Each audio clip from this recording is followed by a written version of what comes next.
আপনারা 500 টাকার নোটে আরবিআই গভর্নরের এই বচনটি অবশ্যই লক্ষ্য করে থাকবেন, मैं धारक को 500 रुपया देने का वचन देता हूँ। আপনারা এটাও লক্ষ্য করে থাকবেন এই বচনের নিচে আরবিআই গভর্নরের স্বাক্ষর থাকে। ভারতীয় টাকার সব নোটেই এই বচন প্রিন্ট করা থাকে। ভারতীয় টাকায় আরবিআই গভর্নরের এই বচন আর স্বাক্ষর না থাকলে তা একটা সাধারণ কাগজের সমান, তার কোনো মূল্যই নেই। গভর্নরের এই স্বাক্ষরই এই টাকার মূল্য তৈরি করে, যেমন 2 টাকার নোট, 50 টাকার নোট ইত্যাদি। এছাড়া আরবিআই অ্যাক্ট 1934-এর সেকশন 22 অনুযায়ী আরবিআই কে ব্যাংক নোট ইস্যু করার অনুমতি বা পাওয়ার দেওয়া হয়েছে। কিন্তু পাওয়ার হওয়ার পরেও আরবিআই নিজের ইচ্ছেমতো যত খুশি নোট ছাপায় না। এই ধরনের চিন্তা আপনার মনেও হয়তো আসে। ইনফ্যাক্ট এই ধরনের অবস্থা অনেক সময় হয় যখন দেশের অর্থব্যবস্থা অনেক খারাপ চলে, তখন এই ধরনের চিন্তা আমরা সবাই প্রায় করে থাকি যে আরবিআই কেন বেশি নোট ছাপাচ্ছে না। উদাহরণস্বরূপ করোনা ভাইরাসের প্রথম এবং দ্বিতীয় ওয়েভটাই দেখে নিন। আমরা সবাই দেখেছি করোনা ভাইরাসের সময় আমাদের দেশের অর্থব্যবস্থা কেমন ছিল। যদিও ভারত সরকার প্রধানমন্ত্রী গরিব কল্যাণ যোজনা এবং আত্মনির্ভর ভারতের মতো স্কিম তো লঞ্চ করেছিল, কিন্তু এখনো ইকোনমি পুরোপুরি পজিটিভ অবস্থায় ফিরে আসেনি। এমন অবস্থায় লোকেদের মনে এই প্রশ্নটা উঠে যে কেন আরবিআই আনলিমিটেড কারেন্সি ছেপে দিচ্ছেন, যাতে সাধারণ মানুষের এবং দেশের সমস্যা একেবারে শেষ হয়ে যায়। সরকার যদি এই স্কিমের জায়গায় প্রচুর টাকা ছাপিয়ে সাধারণ মানুষের মধ্যে ডিস্ট্রিবিউট করে দেয় তবে খুব ভালো হয়। আজ আমি এই নিয়ে আলোচনা করব। রিজার্ভ ব্যাংক অফ ইন্ডিয়া মানে আরবিআই হলো আমাদের সেন্ট্রাল ব্যাংক। এটি আমাদের ন্যাশনাল কারেন্সি মানে ইন্ডিয়ান কারেন্সির মনিটারি পলিসিকে কন্ট্রোল করে। আরবিআই আইএমএফ এর মানে ইন্টারন্যাশনাল মনিটারি ফান্ডেরও সদস্য। আইএমএফ হলো একটি ইন্টারন্যাশনাল ফাইন্যান্সিয়াল ইনস্টিটিউশন, যেখানে বিশ্বের 190টা দেশ আছে। আইএমএফ এর প্রধান কাজ গ্লোবাল লেভেলে ফাইন্যান্সিয়াল স্টেবিলিটি এবং কোঅপারেশন বজায় রাখা। আরবিআই 1926 সালে royal commission on Indian currency and finance এর অনুমতিতে তৈরি করা হয়েছিল। এটিকে হিল্টন ইয়ং কমিশন নামেও চেনা যায়। আরবিআই কে একটি প্রাইভেট ব্যাংকের মতো তৈরি করা হয়েছিল, যেটি 1949 সালে পুরোপুরি ন্যাশনালাইজ হয়েছিল। এরপর থেকে আজ পর্যন্ত RBI ministry of finance, government of ইন্ডিয়ার অধীন। আরবিআই এর মুখ্য উদ্দেশ্য ইন্ডিয়ান ইকোনমিক সিস্টেমে সাধারণ মানুষের বিশ্বাস বজায় রাখা, ডিপোজিটারের ইন্টারেস্টের সুরক্ষা, কোঅপারেটিভ ব্যাংকিং এবং কমার্শিয়াল ব্যাংকিং এর মতো কস্ট ইফেক্টিভ সার্ভিস প্রোভাইড করা। আরবিআই এর মৌলিক কার্যাবলী: কারেন্সিকে ইস্যু করা এবং অপারেট করা, ভারতে মনিটরিং ইস্যুকে বজায় রাখা এবং ভারতের ক্রেডিট সিস্টেমকে মেনটেন করা। এছাড়াও আরবিআই ভারতের ফরেন রিজার্ভকেও মেনটেন করে। এটি দেশের বাইরে টাকা বা কারেন্সির ভ্যালুকেও বজায় রাখার জন্য দায়বদ্ধ। এই মৌলিক কার্যাবলীতে যদি কারেন্সি ইস্যুর কথা বলি, তো আরবিআই কারেন্সি নোট এবং কয়েন সাপ্লাই ইস্যু এবং এক্সচেঞ্জের জন্যও দায়িত্বশীল। এর সাথে আরবিআই নোট এবং কয়েনের কোয়ালিটিরও নজর রাখে, মানে যে নোটগুলো খারাপ বা ছিঁড়ে ফেটে যায় সেগুলোকে আরবিআই মেশিনের মাধ্যমে নষ্ট করে। এখানে নজর পড়ার বিষয় হলো, যদি কয়েনের প্রচলনের কাজ আরবিআই এর, কিন্তু এর মেনটেন মানে প্রোডাকশনের দায়বদ্ধতা ভারত সরকারের। কয়েনেজ অ্যাক্ট 1906 এর অনুযায়ী পয়সার প্রিন্টিং এর কাজ ভারত সরকারের হাতে। এছাড়াও আরবিআই এর যে ইউনিট নোট প্রিন্টিং এর কাজ করে সেটা হলো ভারতীয় রিজার্ভ ব্যাংক নোট মুদ্রণ প্রাইভেট লিমিটেড। আরবিআই সর্বোচ্চ 10,000-এর নোট পর্যন্ত প্রিন্ট করতে পারে। যদি আরবিআই কে এর চেয়ে বড় অ্যামাউন্টের নোট প্রিন্ট করতে হয় তবে সরকারকে আরবিআই অ্যাক্ট 1934 লাগু করতে হবে। নোট প্রিন্ট করার জন্য ভারতে 4টা প্রিন্টিং প্রেস আছে। সেগুলো হলো মহারাষ্ট্রের নাসিক, মধ্যপ্রদেশের দেবাস, কর্ণাটকের মহীশূর এবং পশ্চিমবঙ্গের শালবনী। যেখানে দেবাস এবং নাসিক প্রিন্টিংকে ভারত সরকার কন্ট্রোল করে, আরবিআই মহীশূর এবং শালবনীকে কন্ট্রোল করে। প্রত্যেক বছরের প্রথম দিকে আরবিআই এই প্রিন্টিং প্রেসগুলোকে নোট প্রিন্ট করার শিডিউল বলে দেয়, যাতে বলে দেওয়া হয় এদের কবে এবং কত নোট প্রিন্ট করতে হবে। আরবিআই এর গোটা দেশের 31টা রিজিওনাল অফিস এই ডেটা প্রোভাইড করে, যেটা পরে প্রিন্টিং প্রেসকে দেওয়া হয়।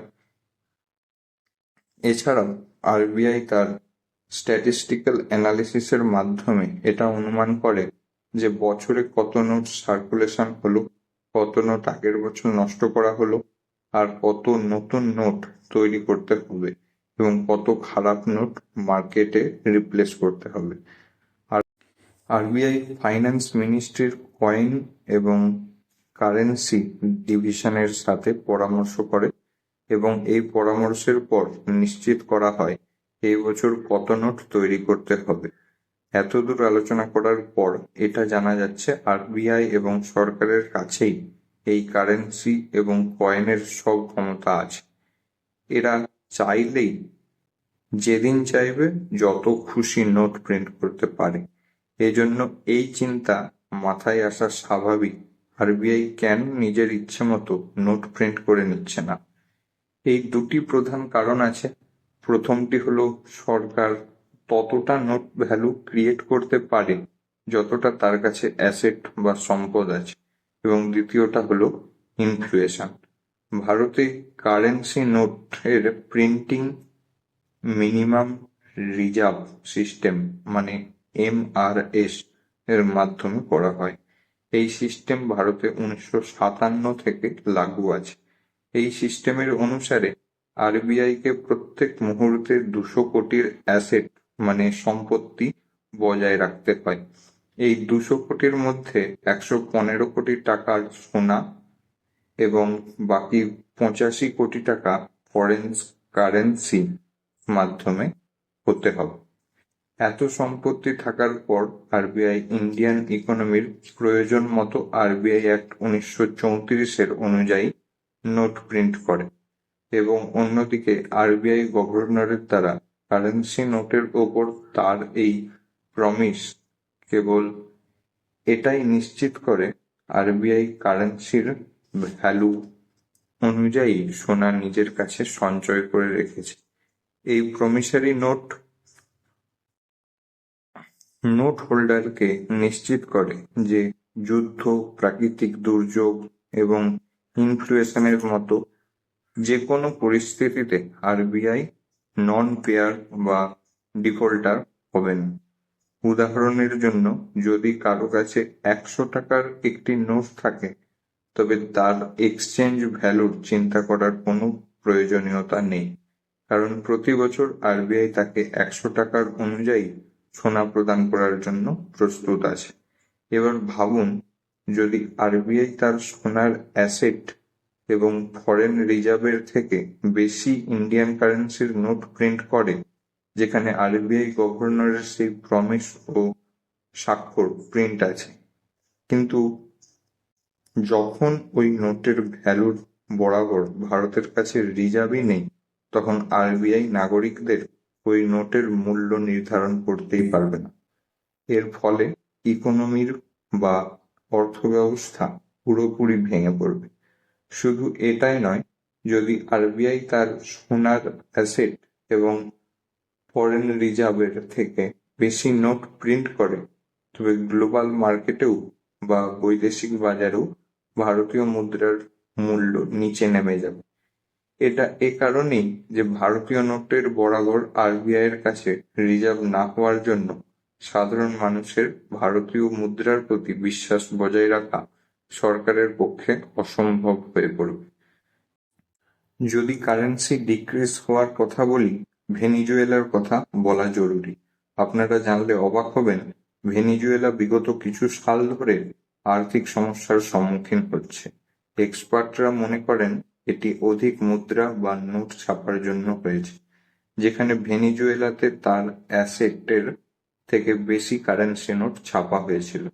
তাই আজকে ভেনিজুয়েলাতে এমন হাল হয়েছে যে ভেনিজুয়েলাতে 1 লাখ টাকার কারেন্সি নোট প্রিন্ট আছে, কিন্তু তার কোনো ভ্যালুই নেই। এই কারণেই কারেন্সির ইন্টারনাল ভ্যালু বজায় রাখার জন্য আরবিআই এবং সরকার ফরেন রিজার্ভের সাথে সমতা বজায় রেখে চলে।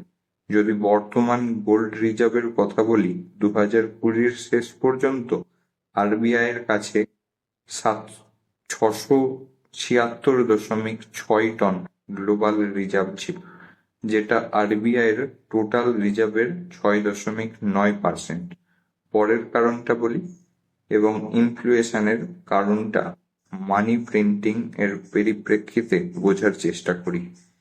এখানে লক্ষ্য করার বিষয় হলো ইকোনমিক স্টেবিলিটি বজায় রাখাও আরবিআই এর কার্যকারিতার মধ্যে পড়ে। রুপিয়া বা ভারতীয় টাকার ভ্যালু তৈরি করার সাথে সাথে আরবিআই কে ভারতীয় টাকার ভ্যালু মেনটেনও করতে হয়।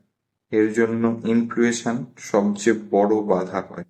সহজ ভাষায় ইনফ্লেশনের মানে হলো ইকোনমিতে গুডস এবং সাপ্লাই এর প্রাইস বেড়ে যাওয়া। এছাড়া ইনফ্লেশনের আরো অনেক কারণ হতে পারে, যেখানে ডিমান্ড এবং সাপ্লাইয়ের গ্যাপ একটা কারণ। গুডস এবং সার্ভিস এর ডিমান্ডও অনেক কারণে বাড়তে পারে। এর মধ্যে একটি হলো লোকেদের কাছে খরচ করার জন্য অধিক টাকা থাকা, যাকে পারচেসিং পাওয়ারও বলে। যদি প্রোডাক্টের ডিমান্ড বাড়ে কিন্তু তার সাপ্লাই তেমন ভাবে ইনক্রিজ না হয়, তবে সাধারণ মানুষের পারচেসিং পাওয়ার এবং ডিমান্ড সাপ্লাই গ্যাপকে কম করার জন্য সরকার প্রোডাক্টের দাম বাড়িয়ে দেয়, যাতে ইকোনমিতে কজ হয়।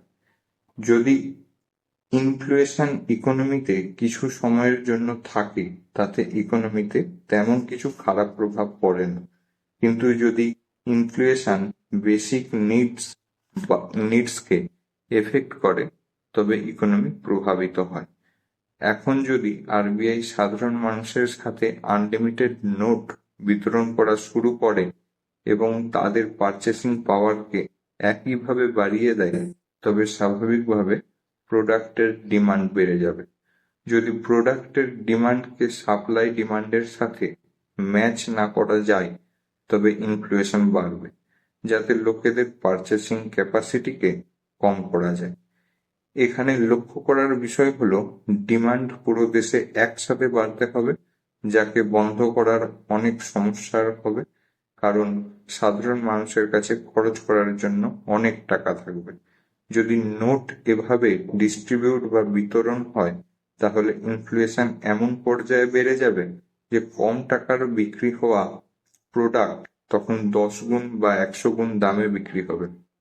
নিত্য প্রয়োজনীয় জিনিস এবং লাক্সারি জিনিস মারাত্মক দামে বিক্রি হবে। এই ইনফ্লেশনের হাত থেকে বাঁচানোর জন্য আরবিআই আনলিমিটেড প্রিন্টিং করে না। আরবিআই এবং সরকার মার্কেটের লিমিটেড মানি এই কারণে সার্কুলেট করে, যাতে ডিমান্ড এবং সাপ্লাইকে কন্ট্রোল করা যায়। আপনারা জানলে অবাক হবেন যে জিম্বাবুয়ে তাদের অর্থব্যবস্থা ঠিক করার জন্য এই ধরনের ইন্টারেস্টিং স্টেপ নিয়েছিল। এর জন্য তাদের ইকোনমি আরো খারাপ অবস্থায় চলে গেছে। যদিও জিম্বাবুয়ের আর্থিক সংকট 1990-এর সময় থেকেই চলছিল, যার কারণে ওইখানের সরকার মানি সার্কুলেট করার জন্য অধিক মানি প্রিন্ট করিয়ে ফেলেছিল, কিন্তু কন্টিনিউয়াস প্রিন্ট করার জন্য ইনফ্লেশনের অনেক হাই রেট পর্যন্ত পৌঁছে গিয়েছিল এবং ইনফ্লেশন রিডিউস করার জন্য ওখানকার সরকার আরো নোট প্রিন্ট করা শুরু করেছিল। এমনকি $1,000,000 নোটও প্রিন্ট হতে শুরু করেছিল। এর ফলে জিম্বাবুয়ের ইকোনমি হাইপার ইনফ্লেশন মোডে চলে গিয়েছিল। কারেন্সির ভ্যালু এতটা নিচে চলে গিয়েছিল এবং প্রোডাক্ট এতটা দামে বিক্রি হচ্ছিল যে লোক এক প্যাকেট পাউরুটি কেনার জন্য নোটের বান্ডিল নিয়ে বাজার করতে যেত। আপনারা জানলে অবাক হবেন, 2008 সালের স্ট্যাটিস্টিক্স অনুযায়ী জিম্বাবুয়ের ইনফ্লেশন রেট 79.6 বিলিয়ন% ছিল।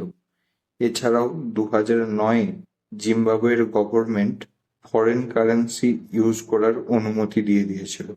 এর ফলে আপনি লোকাল কারেন্সিকে ডলারে এক্সচেঞ্জ করতে পারতেন, কিন্তু এক্সচেঞ্জ রেটও বিলিয়নে ছিল। এখন 2022-এর ডেটা অনুযায়ী জিম্বাবুয়ের ইনফ্লেশন রেট 60% হয়েছে। এটাই ছিল আনলিমিটেড নোট প্রিন্ট না করার কারণ।